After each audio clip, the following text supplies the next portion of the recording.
कहानी की शुरुआत होती है साल 2008 से। स्कॉटलैंड में अचानक से एक खौफनाक बीमारी फैलती है जिसका नाम है रीपर वायरस। ये कोई मामूली वायरस नहीं था, ये था एक माइक्रोस्कोपिक यानी बहुत ही छोटा ना दिखने वाला ऐसा शैतान जो लोगों को तेजी से मार रहा था। ग्लासगो शहर में भी तेजी से वायरस का डर फैल रहा था।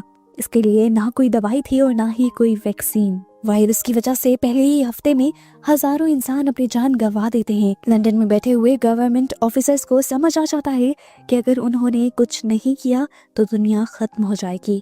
इसीलिए वो एक बहुत ही बड़ा और एक बहुत ही मुश्किल फैसला लेते हैं। वो मार्शल लॉ लगा देते हैं और सड़कें फिर फौजियों से भर जाती हैं। गवर्नमेंट का प्लान बहुत ही अजीब और डरावना है। वो स्कॉटलैंड के चारों तरफ एक बड़ी दीवार बनाने का फैसला करते हैं जो दीवार 30 फुट ऊंची होगी और स्टील से बनाई जाएगी। इस दीवार को पूरे रोमन बॉर्डर पर बनाया जाता है और इस तरह ब्रिटेन 2 हिस्सों में बढ़ जाता है। स्कॉटलैंड को पूरी तरह से सील कर दिया जाता है। समुद्र में माइंस बिछा दी जाती हैं और हवा में भी प्लेन्स का उड़ना मना कर दिया जाता है। दीवार के अंदर वाला हिस्सा क्वारंटाइन जोन था जहाँ पर ज्यादा इन्फेक्टेड लोग थे। उन्हें बिना इलाज के मरने के लिए छोड़ दिया जाता है। हमें दिखाया जाता है कि जब इस दीवार का दरवाजा बंद ही होने वाला था तो क्वारंटाइन जोन का हर इंसान ये कोशिश कर रहा था कि वो इस दरवाजे से बाहर चला जाए, किसी तरह अपनी जान बचा ले, पर फौजी ऐसा करने नहीं दे रहे थे। और इसी भागम दौड़ी में हम एक पागल हुई हुई औरत को भी देखते हैं जो किसी तरह अपनी बेटी की जान बचाना चाहती थी। वो भागते हुए एक हेलीकॉप्टर के पास जाती है और एक मिलिट्री ऑफिसर की मिन्नत करती है कि प्लीज मेरी बेटी वायरस से इन्फेक्टेड नहीं है, इसे यहाँ से ले जाओ। सोल्जर भी उसे बताती है कि तुम्हारी जगह नहीं है हेलीकॉप्टर में, पर वो माँ कहती है तुम मुझे छोड़ो, मेरी बेटी को ले जाओ। जाते जाते वो माँ अपनी बेटी के हाथ में एक चिट पकड़ा जाती है जिस पर उसके घर का एड्रेस लिखा हुआ था, इस उम्मीद में कि किसी न किसी दिन वो और उसकी बेटी उसके घर पर मिल ही जाएंगे। इस क्वारंटाइन जोन के अंदर आहिस्ता आहिस्ता सब कुछ खत्म हो जाता है। सब खाने पीने की चीजें और जरूरत की चीजें। लोग जिंदा रहने के लिए आपस में लड़ने लग जाते हैं। सड़कें खून, आग और लाशों से भर जाती हैं। कुछ वक्त बाद यहाँ की लाइट्स भी बंद हो जाती हैं। बाहर की दुनिया को लगता है कि स्कॉटलैंड के अंदर हर इंसान मर चुका है और वो क्वारंटाइन जोन बस एक हिस्ट्री बनकर रह गया है। पर ऐसा हुआ था या नहीं, ये जानने के लिए कहानी 27 साल आगे बढ़ जाती है। अब साल है 2035 का। दुनिया उस क्वारंटाइन जोन के लोगों को भूल चुकी है, लेकिन अब ब्रिटेन के हालात भी खराब हो चुके हैं। दुनिया में इतना बड़ा चेंज आने की वजह से वहाँ पर भी चीजों की कमी हो चुकी है। लोग भूखे और बेरोजगार हैं। यहाँ पर हम मिलते हैं उस छोटी बच्ची से जो उस दिन बच गई थी। हमें उसका नाम एडन पता चलता है और अब वो डोमेस्टिक सिक्योरिटी फोर्स में एक मेजर है। वो एक बहुत ही अच्छी सोल्जर बन चुकी है। पता चलता है कि उसकी एक आंख नकली है क्योंकि क्वारंटाइन जोन के अंदर उसने अपनी एक आंख खो दी थी। हम एडन को एक्शन में देखते हैं जब वो एक बोट पर रेड करती है। वो यहाँ पर एक स्लेव ट्रेडर का पीछा करती है और उसे पकड़ने के लिए अंधेरे रास्तों से होते हुए अजीबो गरीब जगह पर जाकर उसके पीछे आ जाती है। और यहाँ जाकर वो दिखती है कि उसी के साथी को इस स्लेव ट्रेडर ने हॉस्टेज बनाया हुआ था। वो इस आदमी को कोई भी गलती करने से मना करती है, पर यह आदमी एडन के साथी को गलती से गोली मार देता है और ये देखकर एडन भी रहम नहीं दिखाती और बेदर्दी से उस स्लेव को गोली मारकर मार देती है। मिशन के बाद वो अपने बॉस से मिलती है जिसका नाम है चीफ नेल्सन। वो इस टाइम काफी उदास थी और उसके हाथ में इस टाइम वही पुराना एड्रेस था जो 27 साल पहले उसकी मॉम ने उसे दिया था। वो उदास हुई नेल्सन को बताती है कि अब तो उसको अपनी मॉम का चेहरा तक याद नहीं और ये जिस घर का एड्रेस है वो उसी क्वारंटाइन जोन के अंदर है जहाँ पर जाना इन्हें अलाउ ही नहीं है और अगर वो कभी वहाँ चली भी गई तो वहाँ से वापस नहीं आ सकेगी। नेल्सन उसे कहता है उम्मीद मत हारो, तुम्हें एक दिन जरूर अंदर जाने का मौका मिलेगा। अभी के लिए जाकर तुम आराम करो। लेकिन आराम का वक्त नहीं था। खबर मिलती है कि लंदन शहर के अंदर वही वायरस अब फैलने लगा था। लंदन शहर में बहुत से लोग मिलते हैं जिनकी आंखों से खून बह रहा था और उनके पूरे जिस्म पर अजीबो गरीब जख्म आ गए थे और ये देखते हुए इन सबको पता चल गया था कि रीपर वायरस वापस आ गया है और इस बार बिल्कुल लंदन में। गवर्नमेंट में भी पैनिक मच जाता है। प्राइम मिनिस्टर भी बहुत ही ज्यादा परेशान है क्योंकि जानते हैं कि अगर ये फैल गया तो लाखों लोग मर जाएंगे। वो वही पहले पुराना तरीका अपनाने का सोचते हैं, लंदन को लॉक करने का। लेकिन यहाँ पर उसका सेक्रेटरी कैनरीज उसे एक बहुत ही घिनौना मशवरा देता है और कहता है कि लोगों को मरने दो ताकि इकोनॉमी बच सके और बस अपने आप को बचाने का कोई रास्ता ढूंढो। पर अपने आप को भी बचाने का रास्ता नहीं ना था। तब कैनरीज प्राइम मिनिस्टर के सामने एक बहुत बड़ा राज खोलता है और बताता है कि उन्होंने कभी भी स्कॉटलैंड के क्वारंटीन जोन के अंदर नजर रखना नहीं छोड़ी थी। वो कुछ सैटेलाइट फोटोज दिखाता है प्राइम मिनिस्टर को और उन्हें बताता है कि सालों तक वहाँ लोग जिंदा हैं।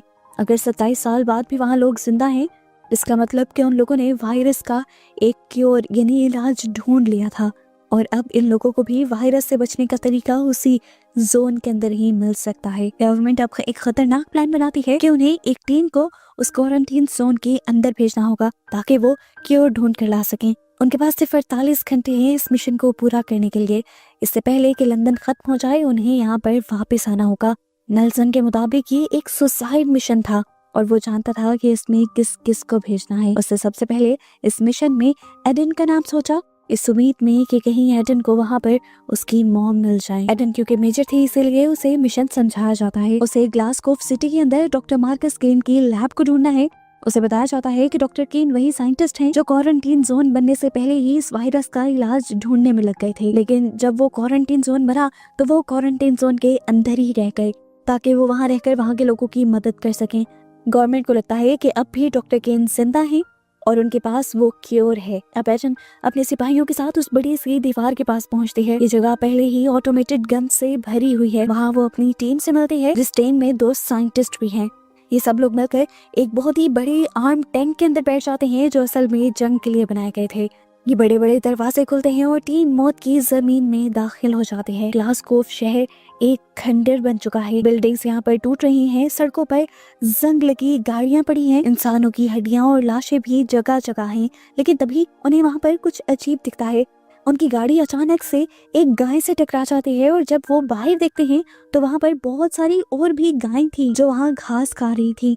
एटन सोचती है कि अगर यहाँ पर जानवर जिंदा रह रहे हैं तो इसका मतलब यहाँ पर कुछ कुछ इंसान भी जिंदा रह रहे होंगे। वायरस सबको नहीं मार रहा। खैर इन्हें डॉक्टर केन को ढूंढना था, जिन्हें ढूंढने के लिए वो पुराने हॉस्पिटल पहुंचते हैं, लेकिन ये हॉस्पिटल अब हॉस्पिटल नहीं रहा, एक खंडर बन चुका है।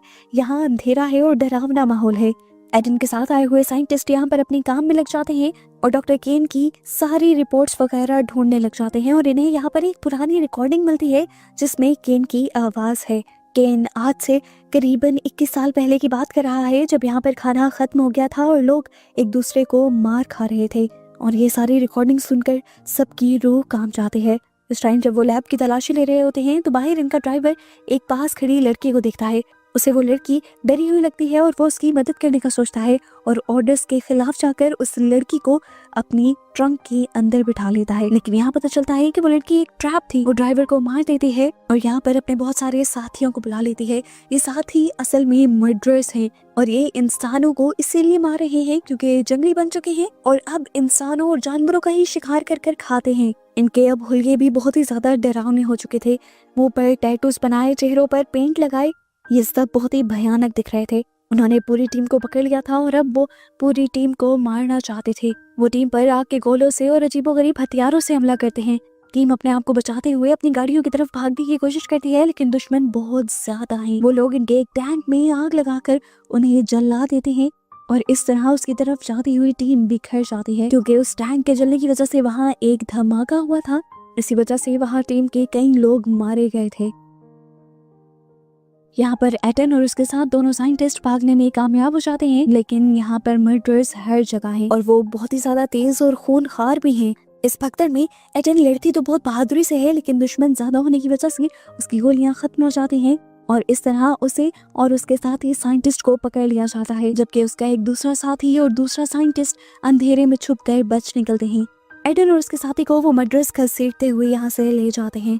इन्हें शहर के बीच एक हेडक्वार्टर में लाया जाता है और इन दोनों को अलग अलग सेल्स में बंद कर दिया जाता है। और यहाँ पर हमारी मुलाकात यहाँ के गैंग लीडर से होती है जिसका नाम है सोल। सोल एक बिल्कुल ही पागल आदमी था। मुंह उसका भी टैटू और पेंट से भरा हुआ था। वो यहाँ पर एडन को मारने के बजाय एडन से सवाल करता है कि तुम दीवार के पार से यहाँ क्या करने आई हो। सोल असल में बाहर की दुनिया के लोगों से नफरत करता है क्योंकि उन लोगों ने सोल की दुनिया के लोगों को यहाँ मरने के लिए और सड़ने के लिए छोड़ दिया था। सोल उसे बता देती है कि वहाँ पर भी उसी तरह का वायरस फैल गया है और वो इसी वायरस का क्योर लेने के लिए यहाँ पर आई है जो कि डॉक्टर केन बना रही हैं। सोल उसकी बात सुनकर जोर जोर से हंसने लग जाता है और बताता है कि डॉक्टर केन मेरा ही बाप है और वो एक झूठा इंसान है। केन ने हमेशा सबको बताया कि बाहर की दुनिया मर चुकी है, लेकिन एडन ने यहाँ आकर साबित कर दिया था कि केन झूठ बोल रहा था और ये झूठ वो हमेशा से साबित भी करना चाहता था। सोल अब अपनी जीत का जश्न मनाने का फैसला करता है। वो अपने पूरे गैंग को एक बड़े कॉन्सर्ट हॉल में बुलाता है। वहाँ का नजारा बहुत ही अजीब है, किसी सर्कस जैसा है ये सब। सोल यहाँ पर एडन के साथ ही साइंटिस्ट को बुलाता है और उसके आते ही यहाँ पर आसपास के लोग उस पर पेट्रोल छिड़क कर एक ही सेकंड में उसे जिंदा जला डालते हैं। उसकी चीखों पुकार सुनकर जेल में पड़ी हुई एडन भी समझ आती है कि उसके साथ कुछ बहुत बुरा हो गया है। पता चलता है कि ये लोग इसी तरह इंसानों को जिंदा जलाकर उन्हें पकाकर खा जाया करते थे और ये साइंटिस्ट उनका आज का शिकार था। इस टाइम एडन को समझ आ गई थी कि अगर उसे बचना है तो उसे यहाँ से निकलना होगा। वो एक आदमी को अपने करीब बुलाते हुए उसका इस्तेमाल करते हुए इस जेल का दरवाजा खुलवा लेती है और फिर उस गार्ड को मारते हुए यहाँ से भाग निकलती है। इधर पास वाले सेल में एक और लड़की बंद थी जिसका नाम कैली था। कैली बताती है कि वो डॉक्टर केन की बेटी है और सोल की बहन है। इस टाइम वो एडन को बताती है कि मैंने तुम्हारी और सोल की बातें सुनी हैं। मुझे पता है कि तुम डॉक्टर केन की तलाश में हो और मैं तुम्हें वहाँ तक लेकर जा सकती हूँ। वो पहाड़ों में एक कैसल बनाकर रहता है। उसकी बातें सुनकर एडन कैली को भी आजाद करवा देती है और दोनों भागने की कोशिश करते हैं, लेकिन रास्ते में वाइपर आ जाती है जो सोल की फ्रेंड है और बहुत ही ज्यादा खतरनाक है। एडन से वो लड़ती है। एडन और उसके दरमियान में जबरदस्त फाइट होती है, लेकिन क्योंकि एडन पूरी तरह ट्रेन थी तो इस तरह उसके हर तलवार और चाकू के वार को वो डिफेंड कर देती है और आखिर में उसी को मार देती है। जिसके बाद एडन और कैली शहर से भागते हैं और रास्ते में ही उन्हें अपने भागी दोनों साथी जो अंधेरे में छुप गए थे वो भी मिल जाते हैं। अब ये चारों मिलकर भाग रहे थे और मर्डरर्स मोटरसाइकिल्स पर इनका पीछा करते हैं। वो सब एक ट्रेन स्टेशन की तरफ भागते हैं और एक पुरानी ट्रेन में चढ़ने में कामयाब हो जाते हैं और फाइनली उस पागल गैंग से दूर निकल जाते हैं। अब ट्रेन पर कैली अपनी और अपने डैड की कहानी बताती है। वो बताती है कि डॉक्टर केन जंगलों में रहते हैं और वहाँ वो एक अलग तरह की दुनिया चला रहे हैं जहाँ पर सोल का गैंग शहर में पागलपन करता है, वहीं केन एक मेडिवल राजा की तरह रहता है। उसे हर तरह से पुराने जमाने वाले तरीके अपना लिए हैं। वो ट्रेन से उतरते हैं और कैली इन्हें लेकर पहाड़ों के दरमियान बने हुए एक गार में ले जाते हैं। इस केव के अंदर बहुत सारा सामान स्टोर किया गया था, जिसे देखकर एडन और उसके सारे साथी हैरान थे। ये लोग जब केव की दूसरी तरफ निकले तो हैरान परेशान रह गए। वहाँ का नजारा बिल्कुल ही बदल चुका था।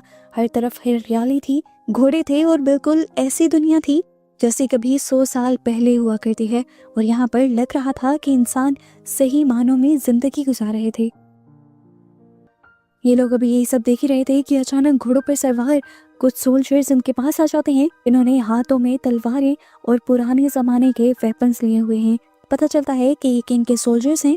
एडन यहाँ पर कुछ सोचते समझते हुए इनको सरेंडर कर देती है क्योंकि वो जानती है कि ये सीधा रास्ता है केन तक पहुँचने का। उन लोगों को पत्थरों से बने हुए एक बहुत बड़े किले में ले जाया जाता है। अंदर सब कुछ मिडिल एजेस जैसा लग रहा था। यहाँ पर बिजली नहीं थी और जगह जगह मिसालें जल रही थी। डॉक्टर केन इस टाइम किसी बादशाह की तरह एक तख्त पर बैठा हुआ था। यहाँ एडन उससे बात करती है और उसे बताती है कि लंदन में वायरस वापस आ गया है, लोग तेजी से मर रहे हैं और उन्हें लोगों को और इंसानियत को बचाने के लिए क्योर चाहिए। उसकी बात सुनकर केन उसके ऊपर पागलों की तरह हंसने लग जाता है और उन्हें एक कड़वा सच बताता है कि उस वायरस का कोई क्योर, कोई इलाज नहीं है। वो बताता है कि मैंने तो कभी कोई दवाई बना ही नहीं थी। स्कॉटलैंड में जो लोग जिंदा बचे हैं वो किसी गोली या वैक्सीन से नहीं बचे, वो सब लोग अपनी नेचुरल इम्यूनिटी की वजह से बचे हैं। उन सबकी बॉडी वायरस से लड़ चुकी है। केन उसे कहता है कि ये नेचुरल सर्वाइवल का एक तरीका है। कभी भी नेचर पूरी इंसानियत को खत्म नहीं करती, लेकिन इस दुनिया को साफ करने के लिए वो जरूर कभी ना कभी ऐसा कोई वायरस लेकर आती है जिससे सभी कमजोर लोग मर जाते हैं और जो लोग मजबूत होते हैं बस वही इस दुनिया में बच जाते हैं जो आगे की नस्लें चला सके। उसकी ये बातें सुनकर एडन को पता चल जाता है कि वो मदद करने से साफ मना कर रहा है और यहाँ पर केन उसे ये भी बात बता देता है कि उसे बाहर की दुनिया से और वहाँ के लोगों से सख्त नफरत है। वो चाहकर भी वहाँ के लोगों की मदद नहीं कर सकता। अब क्योंकि एडन उसकी बंदी बनी हुई थी, बगैर इजाजत के उसके एरिया में आई थी, तो सजा तो उसे मिलनी थी। सजा के लिए वो उसे अपनी एरिना में ले जाता है और वहाँ पर उसे लड़ने का हुक्म देता है और उसके बाद उसको मार देने को कहता है। यहाँ पर एडन अपना असली जुनून और अपना असली टैलेंट दिखाती है और वहाँ मौजूद सभी के सभी सोल्जर्स से इतना अच्छा लड़ती है कि सभी को मार देती है और उसके बाद उनसे उन्हीं के नेज़े लेकर उन्हीं की बॉडी में स्टैब कर कर अपने आप को बचा लेती है। ये भारी भारी आर्मर पहने हुए लोग उसके सामने हार मान गए थे और ये देखकर डॉक्टर केन को बहुत ही ज्यादा गुस्सा आ गया था। इस टाइम जब एडन अपनी जिंदगी और मौत से लड़ रही थी, पीछे से कैली और दूसरे डॉक्टर भाग निकलने में कामयाब हो गए थे। वो अब किले से बाहर निकलते हुए वहाँ से कुछ बारूदी हथियार उठा लाते हैं जिन्हें आज के ज़माने में बॉम्ब कहा जाता है। यहाँ दिखाया जाता है कि अपने लोगों की हार देखकर डॉक्टर केन को इतना गुस्सा आया हुआ था कि उन्होंने एटन को गोली से भून देने का ऑर्डर दिया था, लेकिन उससे पहले ही केली और उसके साथी ने आकर यहाँ पर एक बड़ा धमाका करवा दिया और इस तरह एटन की जान बच गई। यहाँ पूरे किले में अफरा तफरी मच जाती है और एटन अपने हथियार उठाते हुए अपने दोस्तों तक पहुँचती है। ये लोग भागते हुए किले के पीछे एक अंडरग्राउंड बंकर में पहुंचते हैं। वहां उन्हें कुछ ऐसा मिलता है जिसकी इन्हें उम्मीद भी नहीं थी। एक चमकती हुई सिल्वर बेंटली कार, एक रेसिंग कार जो सालों से यहाँ बंद थी। ये लोग चाबी घुमाते हैं और गाड़ी स्टार्ट करते हैं। गाड़ी चल पड़ती है और इन लोगों की खुशी का ठिकाना नहीं रहता। एडन, केली और एक साइंटिस्ट उसमें बैठ जाता है, जबकि सार्जेंट नॉर्टन डॉक्टर केन के भेजे हुए नाइट्स को रोकने की कोशिश में लग जाते हैं और इसी कोशिश में वो तीरों के हमले में मारा जाता है और एडन उसे मरता हुआ देखकर दुखी हो जाती है। लेकिन अब दुख मनाने का टाइम नहीं था। वो एक्सेलेरेटर दबाती है और गाड़ी को दौड़ाते हुए तूफान की तेजी से यहाँ से ले जाती है। रास्ते में वो सैटेलाइट फोन से अपने चीफ नेल्सन से कांटेक्ट करती है और उसे वो सारा सच बता देती है कि यहाँ पर कोई भी क्योर नहीं है, लेकिन एक रास्ता है वैक्सीन बनाने का। यहाँ पर जो बचे हुए लोग हैं वो उस वैक्सीन से इम्यून हैं और उनके ब्लड से एक नई वैक्सीन बनाई जा सकती है। वो डॉक्टर केन की बेटी केली को भी अपने साथ लेकर आ रहे थे जिसका खून इस्तेमाल किया जा सकता था, यानी इनके लिए केली ही वो क्योर थी। वो जल्दी से सामने के दरवाजे खोलने को कहती है ताकि वो केली को लेकर अपनी दुनिया में आ जाए, लेकिन खतरा अभी टला नहीं था। सोल और उसके मर्डरर्स का गैंग उन्हें ढूंढ लेता है। असल में वो पहले से ही हाईवे पर इंतजार कर रहे थे। इस तरह स्कॉटलैंड की सुनसान सड़कों पर हाई स्पीड लड़ाई शुरू हो जाती है। मर्डरर्स अपनी टूटी फूटी पुलिस कार्स, बाइक्स और एक बड़ी सी बस लेकर उनका पीछा करते हैं। सोल अपनी मॉडिफाइड कार में एटन का पीछा कर रहा है और इस टाइम गुस्से से पागल हो चुका है क्योंकि एटन ने उसकी बहुत ही प्यारी फ्रेंड को मार दिया था। गुस्से की आग में 100 की स्पीड से चलती हुई गाड़ी में से निकलकर सोल जंप करता है और एडन की कार के ऊपर आ जाता है। इस टाइम बहुत ही ज्यादा ताकतवर लग रहा था। वो छत तोड़कर इन्हें मारने की कोशिश करता है। यहाँ दिखाया जाता है कि एडन एक हाथ से गाड़ी चला रही थी और दूसरे हाथ से सोल से लड़ रही थी। गाड़ी के अंदर हाथापाई शुरू हो जाती है और यहाँ डॉक्टर भी इनकी मदद करने की कोशिश करता है, लेकिन सोल तो रुकने का नाम ही नहीं ले रहा था। सामने सड़क पर मर्डरर्स की बस रास्ता रोककर खड़ी हो जाती है, लेकिन एडन नहीं रुकती। वो फुल स्पीड में गाड़ी बढ़ाती है और गाड़ी जोर से उस बस के 2 टुकड़े करते हुए आगे निकल जाती है और ऊपर से सोल का हाथ फिसल जाता है। सोल भी आखिर गिर जाता है और ये लोग फाइनली सभी मर्डरर्स को हराते हुए दीवार तक पहुंच जाते हैं। हमें दिखाया जाता है कि यहाँ पर पहले ही गवर्नमेंट का हेलीकॉप्टर आ चुका था जो इंतजार नहीं कर पा रहा था, लेकिन पता चलता है कि इसमें नेल्सन नहीं था बल्कि वो चालाक ऑफिसर कैंड्रीज था जो पहले से ही प्राइम मिनिस्टर को अपने इशारों पर नचाता था। असल में उसी को क्योर चाहिए था। एडन और डॉक्टर केली के साथ बाहर आते हैं। कैंड्रीज केली को देखता है और समझ जाता है कि यही वैक्सीन बनाने के लिए एक डोनर होगी। उसे देखकर वो खुश हो जाता है, लेकिन तभी वो कुछ ऐसा कहता है जिससे उसकी असलियत सामने आ जाती है। वो एडन से कहता है कि तुम केली का ख्याल रखना, हमें अभी वैक्सीन नहीं चाहिए। असल में वो चाहता था कि लंदन में वायरस थोड़ा सा और फैल जाए ताकि ज्यादा लोग मर जाएं और इकोनॉमी स्ट्रॉन्ग हो जाए। वो बताता है कि इस टाइम प्राइम मिनिस्टर भी उस वायरस से मर चुके हैं और अब वही नया प्राइम मिनिस्टर है।